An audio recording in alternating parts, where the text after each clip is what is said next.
What's going on, everybody, and welcome back to another episode of the Chatting with Cheeze podcast. I'm your host, Fat Cheeze, and y'all already know the motto: no gimmicks, only the real. This is episode 72, and y'all know what I need from y'all. Continue to smash that subscribe button. We are on our way to 400 subscribers. Also, do not forget to like the video when it drops, and also share the content, man. And if y'all didn't go check out my last video, the vlog that I did at the Capital City National Showcase, I got to meet and talk to some amazing people, some local stars from the area. Go check that out, man, if you haven't got a chance to see it. And let's go ahead and jump right into it. Now, I told y'all, for some reason, I don't know what it is, every single day, every single time I'm about to record, some breaking news end up happening in some sport. Whatever it is, it's like every day I'm about to record. It's something about Tuesdays, I guess, where people feel like, let's break the news on this particular day. So literally, this just happened like probably 15 minutes ago now. It's been Terence Crawford has officially retired from the sport of boxing. Yes, you heard that right. Terence Crawford has officially retired. So I had a whole nother segment for my first segment to kick the episode off, and we was actually going to talk about another retirement, but in WWE, John Cena's final match this past Saturday in Washington, D.C. I was going to talk about that, but unfortunately, all my wrestling fans, I'm sorry. I got y'all. We're going to talk about some stuff, later on down the line. But I got to talk about this Terence Crawford news. This is huge. Just rocked the boxing, sporting world, So I'm going to give my live thoughts on it. This is off the dome. I don't have no notes on it. So everything I'm saying is completely off the dome, man. So if I stumble up or whatever the case may be, just rock with me, man. But Terence Crawford ends his amazing boxing career 42-0. He was a 3-time undisputed 5-division world champion. And my thoughts on it, great career, first of all, Terence Crawford. Going to the sunset, retire on your own terms. And I always felt as though once Bud beat Canelo, I felt there was nothing else for him to do or prove in the sport of boxing. After going up, chasing Earl Spence, beating Earl Spence in the fashion that he did, going up to 154, winning his bout at 154, and then jumping up 2 weight classes to fight the guy who everybody said was the pound for pound best in boxing, the cash cow Canelo Alvarez, and not only winning that fight, but winning it in such a dominant fashion, the way that he did. I felt as though after that fight, there was nothing else for Bud to prove. You know what I'm saying? Unless it was just for the money, who else was he going to fight? Now, I did feel like if he maybe wanted to come back and fight Canelo in a rematch, get that $100 million that everybody said that he deserved, then I seen that as an option. But I heard other options like Jerome Boots Ennis. I didn't feel like that was something Bud should do. I heard something about fighting the Charlo twin. I didn't feel like that was something that Bud should have done. And it was just a whole bunch of other things thrown out there. But once Bud did what he did against Canelo, I felt there was nothing else for him to prove in the sport. And I'm glad that he was able to walk away. I think Bud Crawford is going to be able to say that, and I believe that he is the greatest fighter of this era. I believe when you mention guys like Floyd Mayweather, the Four Horsemen, Sugar Ray, Hearns, all those guys, when you mention those top echelon fighters, Roy Jones, guys of that nature, you're going to be able to throw Terence Crawford name in that pool. And some people, can have an argument that never seen Floyd, never got the chance to see the greats. Some people may go down and say that Bud is their GOAT. You know what I'm saying? You can't really argue that. It's just you got to go off what people seen and what people, witnessed with their eyes. I was able to benefit off of being able to see Floyd Mayweather's career, and I also was able to see the back end of, I was able to see the majority of Bud's career. I still, if up to me, I would put Floyd slightly ahead of Bud, but I definitely think after Bud beating Canelo, I definitely think that there's a conversation if somebody wanted to argue who was better between the two. But hell of a career for Bud Crawford. I said it plenty of times, and I'll continue to say it. That performance that he put on against Earl Spence is going to go down in my book as the greatest in-ring performance that I've ever seen from a boxer. And y'all could argue with me. Some people may argue and say that they've seen better. But me personally, this is me speaking for Cheeze, that Bud Crawford performance against Errol Spence was the greatest performance in ring boxing that I've ever seen. And I think he retired Errol Spence. I was going for Errol Spence in that fight. I just thought that what I seen from Errol Spence, I didn't even factor in the car accident, and I'm not going to even use that as an excuse. I felt as though at that time, watching Bud and watching Earl, I felt as though I didn't think that Earl would go into that fight and dominate Bud, but I thought that Earl would be able to outbox him. Because I'm going to keep it all the way 100. I doubted Bud. I was one of those people who said, nah, I don't think he can do it. I think he's good, but I don't think he can do it. And for him to go in there and put on that type of performance against Errol Spence, spectacular, bro. And then to go up to 154 and people say that they felt his power didn't translate to 154 and he struggled up there a little bit even though he won. But then to turn around and go up 2 more weight classes to go fight Canelo, people wasn't giving Bud a shot. I heard some people say Bud had absolutely no chance, but I told everybody, after what I seen him do against Errol Spence and the way I doubted him going into that fight, there was no way I would doubt him against Canelo. And I felt as though, and some could argue, the performance that I wouldn't say so, but some may argue the performance that he put on against Canelo might have topped what he did to Errol Spence. Because he punished Canelo. You know what I'm saying? He made Canelo look like he wasn't nothing in there. You know what I'm saying? And Canelo even gave him his props after the fight by saying he felt as though he was better than Floyd. So that says a lot because Canelo fought both. You feel what I'm saying? So, man, shout out to Bud Crawford. Hell of a career. I'm glad you were able to retire on your own terms.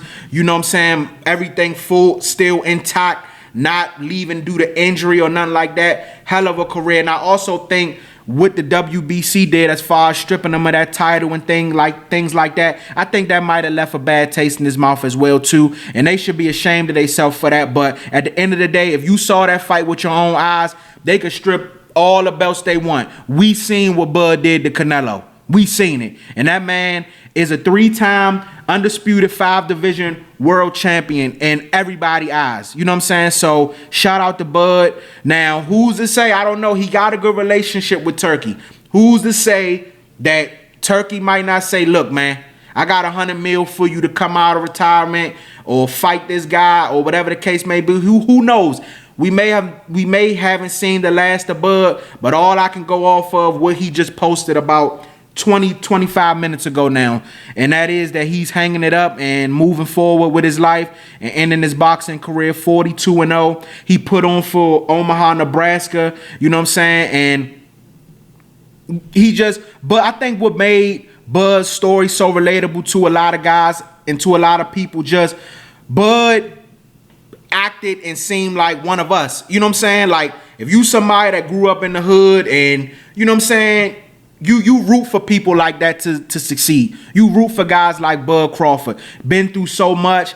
Had promoters and stuff salting his name down throughout his career, calling him a bad businessman, saying that he was hard to work with. And for him to, you know, end it all on top of the game, that's a hell of a story, bro. I watched this interview. He said he went back and bought houses in his neighborhoods. You know what I'm saying? When you come up in the hood or come up in the neighborhood, you root for guys like that because he's so relatable and he seemed like, you know what I'm saying, one of the guys. He just know how to box. You feel what I'm saying? Those are the type of guys that you root for. So I'm not going to keep saying it, but shout out to Bud Crawford. Enjoy your retirement, man. You deserve it. You did everything that you were supposed to do with grace, with honor, no shortcuts. And shout out to you, man. I can't wait to see what the future holds for you. But hell of a career, and I'm glad that I was able to witness it and see the amazing things that you did. Moving on next, we're going to go to the football field. So on Sunday, unfortunate situation. Micah Parsons went down, torn ACL against the Denver Broncos. And it was just an unfortunate situation. Me being a Dallas Cowboy fan, you know, we traded Mike at the beginning of the season. You never want to see nobody go down with an injury like that. that's going to wrap his season up. So the question that I have is, how big of a blow is the Micah Parsons injury to the Packers? Now I'm gonna read something. Now look, y'all, I did some re-evaluating and I cut down on my reading, so I'm not going to be reading that much. I do have some notes, but it's not going to be as much as it usually is. You know what I'm saying? I'm trying to cut back on the reading portion so that way I can give y'all more of my thoughts, you know what I'm saying, moving forward. I told y'all, man, 2026, we coming different. So this is just a small change. So this is not going to be long. Let me just read my notes and, you know what I'm saying, let y'all know what I got. So bad news for the Packers. Star pass rusher Micah Parsons tore his ACL and is out for the rest of the season. The injury happened late in the third quarter against the Broncos, and Green Bay went on to lose 34-26. Parsons confirmed the news himself and said he's aiming to return in September. Before the injury, Parsons was having a huge season, ranking near the top of the league in sacks and pressures. Head coach Matt LaFleur said losing Parsons hurt, but the team has to move forward. The Packers now head to Chicago this weekend without their best player, still fighting for first place in the NFC North. Parsons is tied for third in the league with 12 and a half sacks. He is first with 83 total pressures and first in pressure rate 20.7%. He became the first player since sacks became an official stat in 1982 with at least 12 sacks in each of his first 5 seasons. So, my thoughts on the Micah Parsons ACL tear and what I feel like this does for the Packers moving forward. I feel like this is a huge blow and it's devastating. Now, do I feel like the Packers can still do enough to make it squeak into the playoffs? Yes, I do, because I think that Jordan Love and that offense, even though they've had their struggles this season, I think that they can do enough to maybe get in the back end. Now, I think winning the division is going to be a little tighter because I think the Bears, you have to go play Chicago this weekend in Chicago. That game was close the last time they played a couple of weeks ago, and that was with Micah Parsons. And, you know, now without him, Christian Watkins had a chest injury. I don't know what his status is going to be going into this ball game, but it's going to be tough. And then you still have the Lions on your heels. Even though the Lions just lost to the Rams this past weekend, the Lions played a good ball game. And, you know what I'm saying, I don't know what I think they have the Steelers this weekend. That's a winnable game for them. They have the Vikings, and they close out at the Bears. And the Bears may be resting players come that time. So, who knows? The Lions are right there on your heels. And the reason why I think this injury is even more even more devastating is because the time that it happened. You never wish injuries on nobody, but for it to happen this late in the season, that more than likely means that Micah Parsons may miss time going into next season. But that's neither here nor there right now. But I think it's a devastating blow because just because of all the attention that Micah Parsons demands. You know, teams game plan to stop Micah Parsons. Micah Parsons sees double teams, triple teams throughout a game. Sometimes, you know what I'm saying, they chipping them and still sending double teams his way. You know, it's just team scheme to stop Micah Parsons. He's a chess piece for your defense. You can move him on either side of the edge. You can rush him up the middle. There's so many things Micah Parsons does to affect the game that when you remove him from that, now teams don't have to double team. They don't have to, you know, they can one-on-one. They can scheme to stop, to neutralize your defensive line because you remove that one piece. You know what I'm saying? 12 and a half sacks. The next person behind him is Rashawn Gary with 7.5. And he started off the season hot, but that slowed down towards the end. So now you're going to need other guys to step up. You're going to need guys like Quay Walker, amazing linebacker. You're going to need him to step up, maybe adding some blitz packages with him. You're going to need Rashawn Gary to have that same impact that he was having at the beginning of the season. You're going to need guys like Devontae Wyatt. You're going to need your others. You know what I'm saying? I just think Micah Parsons plays such a pivotal role and why he made that Green Bay defense so good this season. You know what I'm saying? Micah Parsons is as advertised. Me being a Cowboy fan, I knew what he was. But Green Bay fans started to see, you know what I'm saying, you guys got a future first ballot all-pro player. And now with him being gone, I think that's a huge blow to the Packers. That offense is going to have to carry some of that load. Jordan Love is going to have to step his game up. Josh Jacobs is going to have to step his game up on the offensive side. Those receivers, Romeo Doubs. I don't know the situation with Christian Wilson. I forgot it. I just lost my train of thought with his name. But Christian Watkins, I'm sorry. He was playing good ball since he's been back from his ACL injury. He's going to I don't know what's his status for this weekend against the Bears, but they're going to need him. They're going to need Matthew Golden, who they drafted in the first round this year. That offense is going to have to elevate their game because of Micah Parsons being out is probably going to, bring that defense down. You know what I'm saying? It's just going to happen. It is what it is. When you lose your star player, yeah, it's easy. I know you got to get in front of the mic and say what the fans want to hear, next man up. But, hey, it's going to be hard to cover for Micah Parsons. I'm here to tell you. I know it. Trust me, because I've seen it with my own two eyes. It's going to be hard to cover for Micah Parsons. But do I think the Packers can, hold surge and possibly – I think they lose. I always felt that them and the Bears was split. When I picked their games, this game they past week, I said I felt that those two teams were split. But I think the Bears win this weekend. Now the main thing for the Packers is going to be keeping Detroit off their heels, because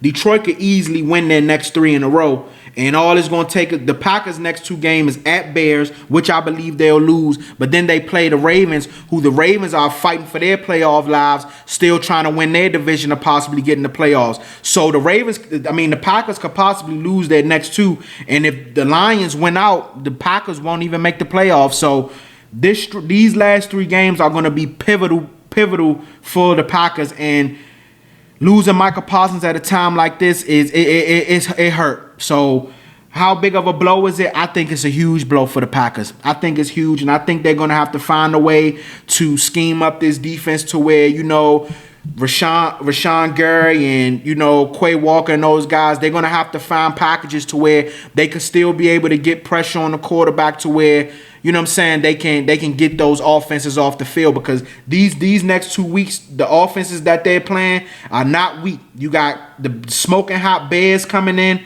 and then you got the Ravens with Lamar Jackson, him being able to run and things he's able to do with his feet and things like that. So you need a guy like Micah Parsons out there, and now you won't have him. So in my opinion, I think this is a huge blow for the Packers. I can't wait to see, how things pan out for them, and how things transpire moving forward.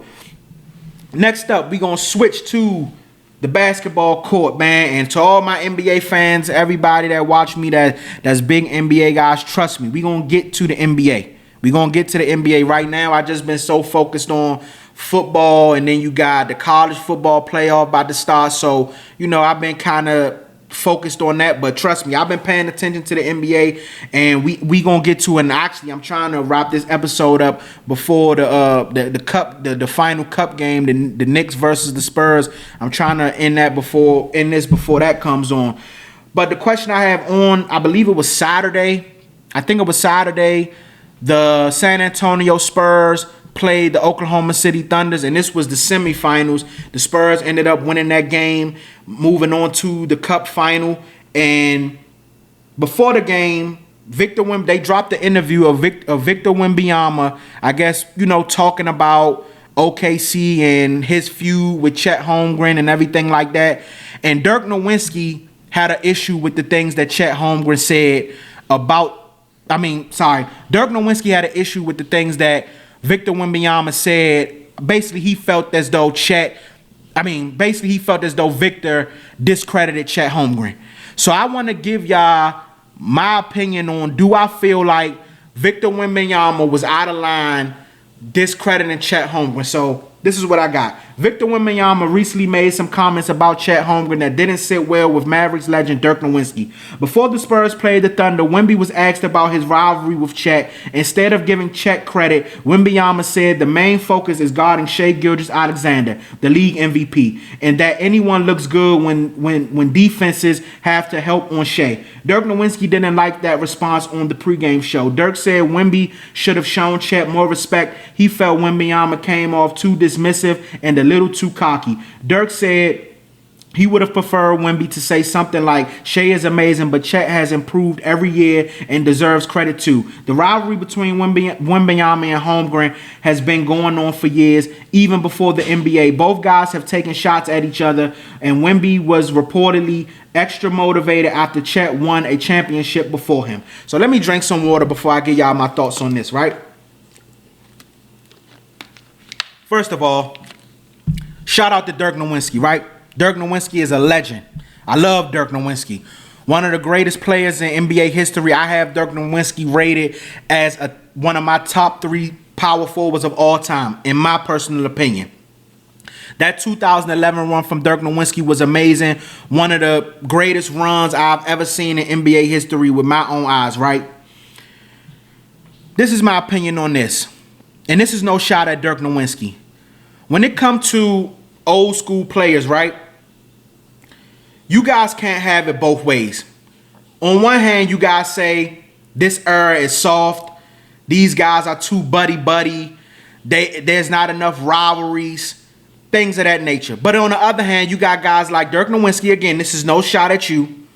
You have guys like Dirk Nowitzki who come off and say Chet was out of line for discrediting Chet. He should have shown Chet more grace. Listen, man. Dirk Nowitzki, you came up in the era with Kevin Garnett. You came up in the era with Kobe Bryant. You came up in the era with guys like Gary Payton, tail end of Gary Payton, where guys talk, they talk. I have no issue at all with nothing Victor Wembanyama said about Chet Holmgren. Because at the end of the day, this is what this era of the NBA needs. This is what this era of basketball needs. We tired of the buddy. We tired of these guys getting in front of the cameras and, you know what I'm saying, bigging up these guys. At the end of the day, Victor Wembanyama basically said in so many words, nigga, I mean, Shea is the problem. Shea is the guy that people are going there having to deal with. You know what I'm saying? I don't think you better than me. He may have respect for Chet, but he don't think Chet better than him. And at the end of the day, he not obligated to. Yeah, Chet, I respect you. You got your championship, but I don't think you better than me. I feel like you got your ring off the back of Shai Gilgeous-Alexander. You got to go out here and show me. It's just that simple. And every time Victor Wembanyama steps on the floor, he shows Chet Holmgren, I don't think you better than me. He takes his game up to another level. Victor Wembanyama single-handedly, and don't get me wrong, some of the other Spurs guys played good on Saturday, but Victor Wembanyama came off the bench, gave him 22 and 20-plus minutes. You know what I'm saying? Due to injury, he's on a minutes restriction. And he went in there and balled out. The shots that he was making, he completely changed the whole rhythm, the whole everything of the game when he got in there. On the defensive end, on the offensive end. That shot that he made over Alex Caruso, where Alex Caruso slapped the ball, he was able to get it back, gather, go over top of him. The shot that he got when he was trying to post up, lost balance, I think, went over Chet, made it. He's showing Chet, you got to show me, bro. I'm not, why should I have to sit in front of the camera and be buddy-buddy? I'm going to give my personal opinion. Not only is that good for the NBA and their ratings, because we want to see rivalries, we want to see guys competing out there. Not only is it good for that, but it's also, Wemby is trying to get this thing out of people's minds that all foreign players, foreign guys are soft. That has been the mantra for years. These guys coming from France and all these foreign countries, they soft. Wemby like, nah, I ain't trying to hear that. So shout out to Dirk Nowitzki. You entitled to have your own opinion, and this is no shot towards you, but I don't have an issue with what Victor Wembanyama said at all. Not one single bit. Nigga, I don't think you nice. I know you ain't better than me. I respect you. I can respect you, but I don't think you nice. You got to prove it. You got to prove it. You got to show me something straight up. And every time I get on this court, I'm going to bust your ass. I'm going to try to bust your ass. Either you going to match my intensity or I'm going to punish you every time we get out here. It's as simple as that. Why should Victor Wembanyama have to take a step back on how he feels? No, he said what he said. It's easy to look good when you playing with a guy like Shai Gilgeous-Alexander. And this is not me taking a personal shot at Chet, because I think Chet is nice. But Victor don't think he that nice, because if he did, he would have praised him. He would have gave him some praise. Hey, This is the beginning of a new rivalry in the NBA, and we need that. This is what the NBA needs. The ratings are down for a reason. Ain't nobody watching. We need something like that. And Victor Wembanyama is trying to show everybody, nah, we cutting out all that buddy. Ever since I seen that play that he had against Draymond earlier in the season, where him and Draymond was going back and forth, he ended up on the inbounds pass. They end up throwing him a lob. He dunked it over Draymond. I don't think it counted. But Victor, like, yeah, I'm here.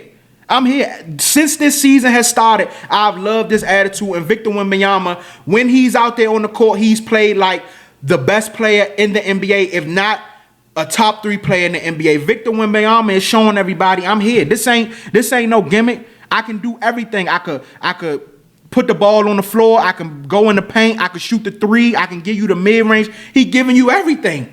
And he talking his shit doing it. You know what I'm saying? Like, we ain't sugarcoating it, man. You old school players, y'all can't have it both ways, bro. You can't have a bunch of guys over here from the old school saying that the era is soft and, you know what I'm saying, these guys too buddy, but then turn around and have another group from the era saying, oh, man, these guys ain't showing such and such, discrediting. Nah, we not doing that, bruh. Dirk Nowitzki, you came up in the era with Kevin Garnett, who gonna tell you what it is straight up. You came in the era with Kobe Bryant, who gonna tell you what it is. Like, come on, man. So shout out to Dirk Nowitzki. Like I said, this is no shot at you, but I'm happy.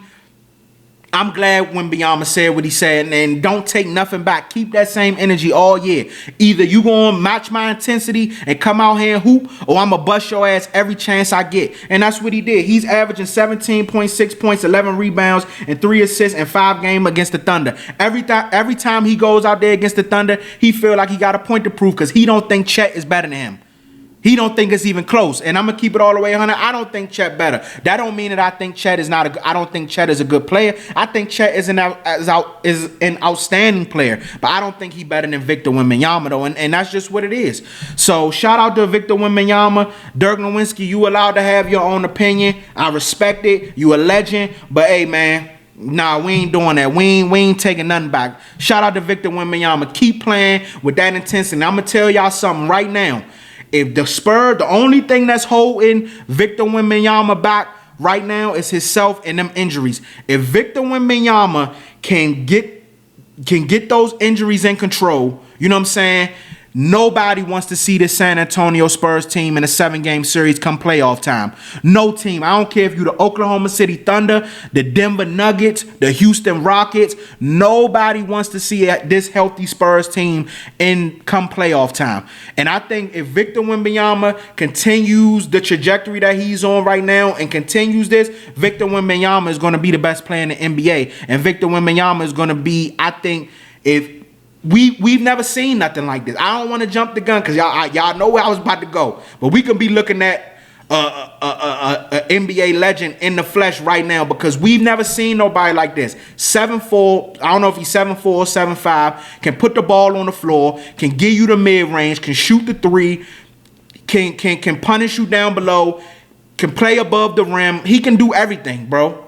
We've never seen nothing like this before, and it's some of the greatest stuff I've ever witnessed. So I'm glad he talking this talk, man. The foreigners for years have been known to come over here and people call them soft. Nah, we ending that, man. So shout out to Victor Wembanyama, man. Dirk, I salute you, bro. Again, you a legend, but nah, I don't agree with you on that one. So let me go ahead and get these picks out the way, man, so we can get out of here and wrap this episode up. Give me 1 second. Let me pull this up, y'all. Have some patience with me. Let me pull this up real quick.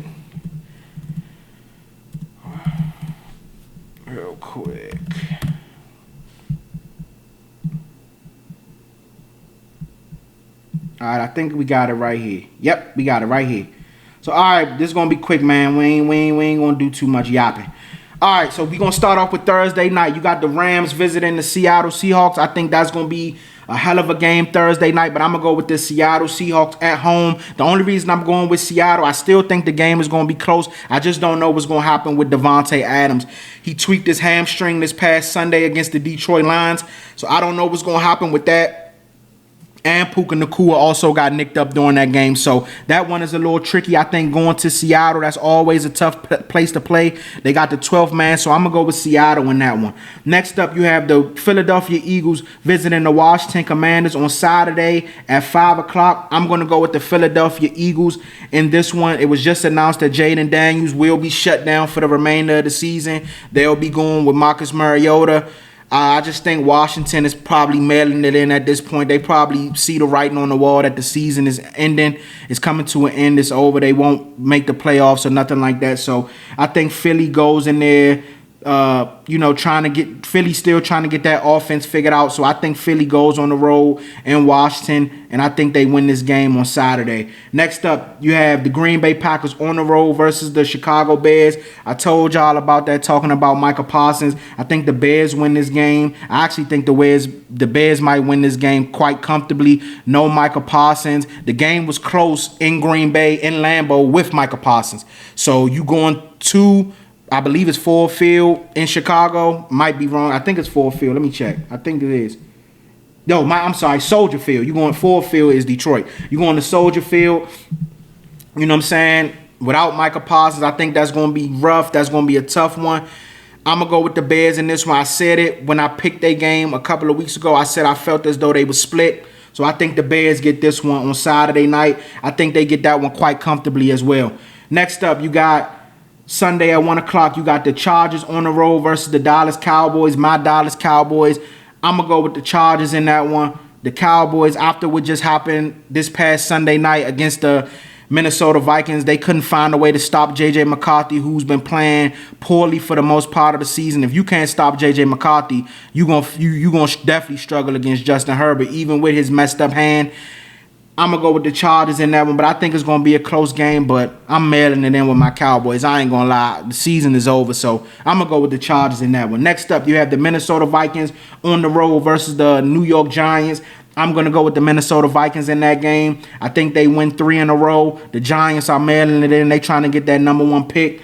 I'm going to go with the Minnesota Vikings. J.J. McCarthy has been playing good these past 2 weeks. First against the Commanders, then turn around and have a good showing against the Cowboys. I think he continues that trend, and I think he plays well against the Giants, and I think they win that game comfortably. Next up, you have the Cincinnati Bengals on the road versus the Miami Dolphins. I'm going to go with the Cincinnati Bengals in this game. They announced that they will not be shutting down Joe Burrow, and Tua is awful. So I think the Bengals bounce back after they got smoked against the Baltimore Ravens this past Sunday, putting up a donut, didn't score at all. I think they bounce back and beat the Miami Dolphins. Next up, you have the Tampa Bay Buccaneers on the road versus the Carolina Panthers. And this game right here is real interesting because I think this game right here is going to be for the lead in the division. Actually, it is going to be for the lead in the division because they're both 7-7. The Panthers had a great opportunity to be in first place this past week after the Bucs dropped that game on Thursday night against the Atlanta Falcons, and the Carolina Panthers turn around and lose to the Saints. So look at that. So this game is going to come down. This game right here is going to be for the division lead. I'm going to go with the Tampa Bay Buccaneers on the road. I think they bounce back against the Panthers. Mike Evans, good to go.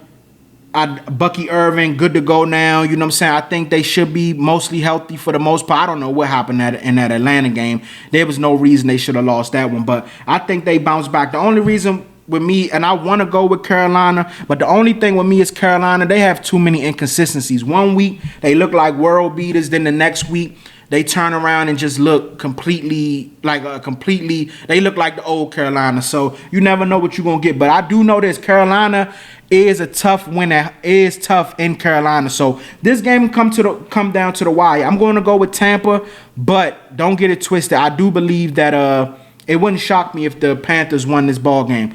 Next up, you got the Toilet Bowl. You have the New York Jets on the road versus the New Orleans Saints. I'm going to go with the New Orleans Saints in that one. Both teams are garbage, but I think that the Saints are a little less garbage than the Jets. And Tyler Shuck has looked all right, the quarterback. I'm probably pronouncing his name wrong. Shaw or Shuck. It's one of the two, but he's looked decent. He's looked pretty decent. He hasn't looked as bad as a lot of people thought he was. So I think that I think they continue that trend. They win 2 in a row. I think they beat the Jets at home. Next up, you have the Buffalo Bills on the road versus the Cleveland Browns. I think Buffalo wins that game. I think they win it comfortably. We're going to see this week how Stefanski plans to sabotage Shador. He's been doing it the last couple of weeks and since Shador has been named the starter. So we'll see how he finds a way to do it this week. Next up, you have the Kansas City Chiefs on the road versus the Tennessee Titans.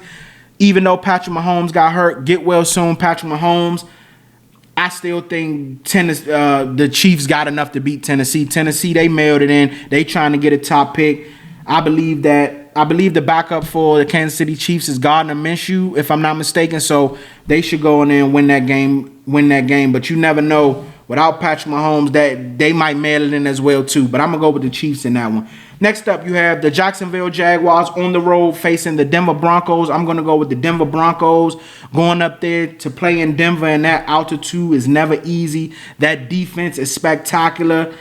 The Jacksonville Jaguars, I don't know what to take from the Jaguars. I know they got a good record and they fighting to get in the playoffs, 10-4. They're going to be in the playoffs, but I'm still not all the way sold on Jacksonville. I don't know. Maybe I got to see more. Maybe I got to actually lock into their games, but I'm not really sold on Jacksonville all that much.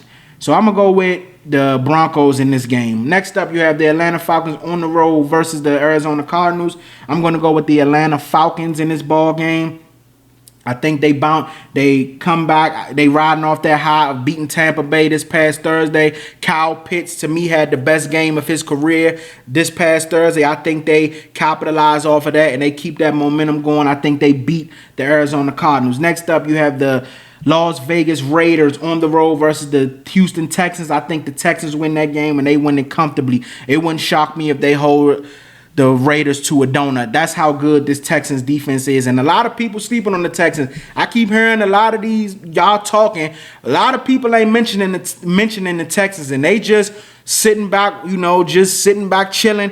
But that defense, we know one thing. When the playoffs come, defense travels and defense win championships. And that defense with Anderson and them boys Stingley, that defense ain't no joke, and ain't nobody gonna want to see them come playoff time. Now the offense may not be on the same level as the defense, but CJ Stroud should be able to make some plays here and there to keep that offense afloat. And they still do got weapons, so don't get it twisted. Hey, enough people ain't talking about the Texans, bruh.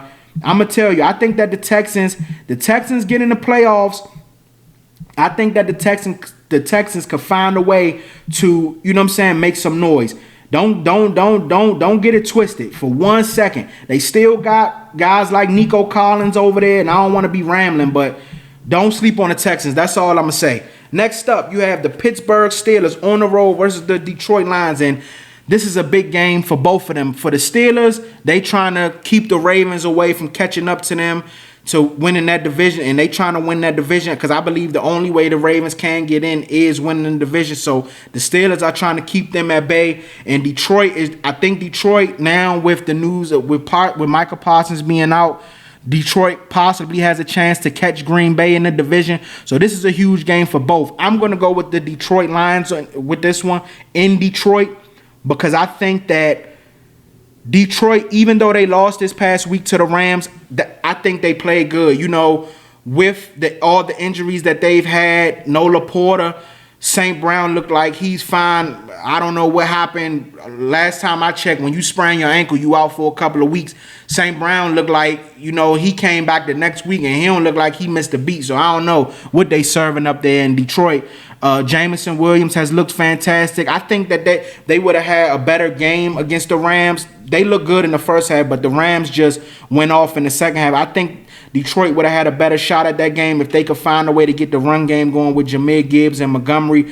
The Rams did a great job of, slowing that down. I think if they can get their run game going, that's when Detroit is most dangerous. I think they'll do that this week against the Steelers, and I think they'll come away with that victory. So I'm going to go with Detroit in that one. Next up, Sunday night, you have the New England Patriots on the road against the Baltimore Ravens. I'm going to go with the Baltimore Ravens Sunday night. The Ravens need that game to stay afloat in the playoff hunt. Try to win that division over the Steelers, especially if the Steelers end up losing to Detroit. The Ravens are going to need this game on Sunday night. And I ain't going to lie, man, I'm still standing firm on my prediction that the Patriots going to the Super Bowl. But them boys just got exposed this past weekend against Josh Allen, and Drake May did not look good. So this right here is going to have to be a bounce-back game for them. But I'm going to go with the Ravens. I think the Ravens need this game. They hungry. Lamar Jackson playing back. He looks more comfortable back at that level that we know Lamar Jackson should be at. I think the Ravens win this one, but I think the Patriots try to get their face back. I think this is going to be a close ball game, but I'm going to go with the Ravens to win this one. Next and final one, Monday night. You have the San Francisco 49ers on the road versus the Indianapolis Colts. San Francisco still needs to, keep winning games in order to solidify their playoff hopes. I'm going to go with the San Francisco 49ers on this one on the road. I know it's going to be Phillip Rivers in front of that Indianapolis crowd, but I'm just not buying it. 44 years old. I mean, I think he did throw a touchdown against Seattle, but I'm just not buying it, man. I can't. I just can't. I'm sorry. 44 years old, haven't played in 5 years. I don't know, bruh. I gotta see it to believe it. So right now, I'm gonna go with the 49ers in that ball game. And that's gonna wrap up this episode, man. I appreciate y'all for tapping in with me each and every week. Y'all know I tell y'all that, man. We coming to the end of the year. 2025 is wrapping up. I appreciate every single last one of y'all, man, that has been rocking with me along and with my journey of this podcast thing, man. I'm still learning. I'm still, gathering everything, getting everything together, but I'm having fun, man. I'm loving it. I got so much stuff in store for y'all 2026. And, man, I just appreciate y'all, man. All my subscribers, everybody that comment, whether it's negative, positive, whatever it is, bruh. I appreciate all interactions. Just continue to rock with me, bruh. And I promise y'all, it'll continue to get better. Smash that subscribe button if you haven't subscribed. We are on our way to 400 subscribers. Also, like the video when it comes out, man. Leave a comment. Let me know how you feel. Like I said, it could be good. It could be negative, whatever, bro. I take it all. It don't matter, bro. I just appreciate y'all for interacting with me, man. And also, share the content when it drops. I appreciate y'all. I see y'all next time.